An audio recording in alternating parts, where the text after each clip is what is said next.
जी, अदाकारा मीरा भी गुजरांवाला पहलवानों के शहर के ख्वाबों की शौकीन निकली हैं। अदाकारा मीरा इफ्तिखार ठाकुर, जुल्फी, गोशी टू, अमजद राना और दिग्गज फनकारों के साथ सुलेमान रेस्टोरेंट पर पहुंच गई हैं। अदाकारा मीरा ने मटन कढ़ाई, मलाई बोटी, टिक्का कबाब समेत दीगर मज़ेदार खाने खाए हैं। अदाकारा मीरा को अकरम उदास ने ईद मिलन पार्टी में मदऊ किया था। अदाकारा मीरा और दिगर फनकारों ने ख्वाबों पर खूब आसाफ किए हैं। अदाकारा मीरा ने गुजरांवाला के ख्वाबों की तारीफ की है। इनका कहना था कि पहलवानों के शहर आने पर बहुत खुशी महसूस हो रही है।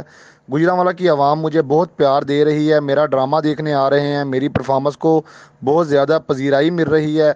यहाँ की आवाम और अपने मदाहों की बेहद शुक्रगुजार हूँ। अदाकारा मीरा ने गुजरांवाला की मशहूर चिकन कढ़ाई और बारबेक्यू को खूब एंजॉय किया है। उनका कहना था कि ये सब खाने मेरे पसंदीदा हैं। जब भी ये खाने चटपटे मेरे सामने आते हैं, मेरे मुंह में पानी भर आता है।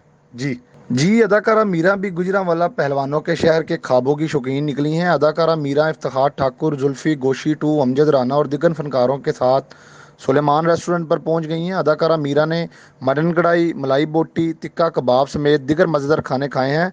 अदाकारा मीरा को अकरम उदास ने ईद मिलन पार्टी में मदऊ किया था। अदाकारा मीरा और दिगर फनकारों ने ख्वाबों पर खूब आसाफ किए हैं। अदाकारा मीरा ने गुजरांवाला के ख्वाबों की तारीफ की है। इनका कहना था कि पहलवानों के शहर आने पर बहुत खुशी महसूस हो रही है। गुजरांवाला की आवाम मुझे बहुत प्यार दे रही है, मेरा ड्रामा देखने आ रहे हैं, मेरी परफॉर्मेंस को बहुत ज़्यादा पजीराई मिल रही है। यहाँ की आवाम और अपने मदाहों की बेहद शुक्रगुजार हूँ। अदाकारा मीरा ने गुजरांवाला की मशहूर चिकन कढ़ाई और बारबेक्यू को खूब एंजॉय किया है। उनका कहना था कि ये सब खाने मेरे पसंदीदा हैं। जब भी ये खाने चटपटे मेरे सामने आते हैं, मेरे मुंह में पानी भर आता है। जी।